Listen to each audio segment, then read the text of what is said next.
بہت ہی زبردست یہ دعا ہے، مجھے بڑی پسند ہے، اور یہ موسیٰ علیہ السلام نے تب کی جب وہ بے گھر تھے اور شادی بھی کرنا چاہتے تھے، ظاہر ہے سیٹل بھی ہونا چاہتے غیر تھے. شادی شدہ والوں کو آپ نسخہ دینے لگے. غیر شادی شدہ والوں کو بھی نسخہ اور ان امپلائڈ لوگوں کو بھی یہ دعا ضرور لوگ کیجئے رزق کے حوالے سے، اور ویسے بھی بہت زیادہ جو ہے یہ دعا کیجئے. So that's my reflection. میری ریکویسٹ ہے مغیرہ اس دعا کو تھوڑا سا ایکسپلین بھی کریں آڈینس کے لیے، اس کا مطلب کیا ہے. ہاں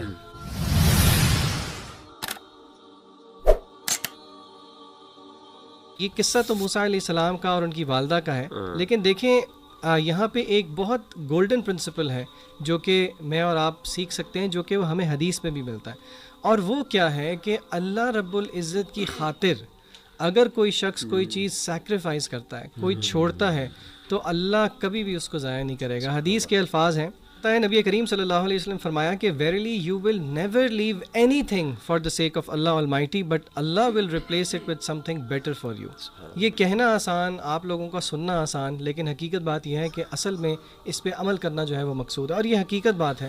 جو اللہ تعالیٰ کی خاطر کوئی چیز سیکریفائز کر لے تو اللہ یقیناً ایک بہترین ریپلیسمنٹ دے گا، اور یہی بیسکلی اسپرٹ آف سیکریفائز ہے جو کہ ہمیں ان آیات میں ملتا ہے جو کہ موسیٰ علیہ السلام کی والدہ نے پیش کیا. ذیشان بھائی، آپ کی یہ پوائنٹ کو تھوڑا سا اور ایمفسائز کروں گا کہ جو ہم یہ اسٹوریز آف دا پروفٹس یہ پڑھتے ہیں، اس کے اندر ہمیں نا ایک پیٹرن نظر آتا ہے جو ریپیٹ کرتا ہے، اور وہ یہی ہے جو ذیشان بھائی نے جیسے شیئر کیا نا کہ اللہ سبحانہ و تعالیٰ آزماتا ہے، اور وہ آزمائش سخت ہوتی ہے، لیکن جب بندہ جو ہے اس آزمائش پہ صبر کرتا ہے اور پورا ہوتا ہے، تو پھر جب اللہ تعالیٰ کی رحمت کے اور خیر کے اور انعامات کے دروازے کھلتے ہیں تو وہ پھر انکاؤنٹیبل ہیں. تو جیسے موسیٰ علیہ السلام کی والدہ کا ذکر ہے یہ کہ ان کو اللہ سبحانہ و تعالیٰ نے آزمایا کہ دیکھتے ہیں کہ یہ ڈالتی ہے اپنے بچے کو اس دریا میں کہ نہیں.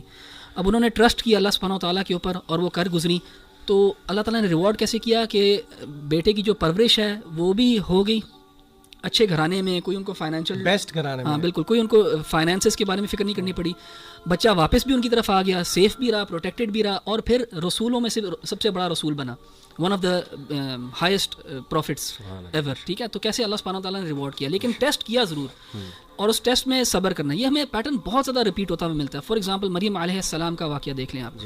ان کی والدہ کا ہم نے واقعہ کا ذکر کیا تھا کہ ان کو اللہ سبحانہ تعالیٰ نے بیٹا نہیں دیا، بیٹی دی. انہوں نے اس ٹیسٹ کو صبر کیا، اس کے اوپر بیٹی کو ڈیڈیکیٹ کیا، تو اللہ سبحانہ تعالیٰ نے نہ صرف بیٹی مریم جیسی دی، لیکن اس کے بعد جو گرینڈ سن ہے وہ عیسیٰ علیہ السلام جیسے دیا. اسی طرح عیسیٰ علیہ السلام کے ساتھ جس طرح مریم علیہ السلام کو ٹیسٹ کیا گیا، بہت سخت آزمائش ہے. ایک پاک باز عورت جو ہے وہ پریگننٹ ہو جائے تو کس قسم کی جو ہے نا باتیں کریں گے لوگ اس کے اوپر، عورت کے اوپر.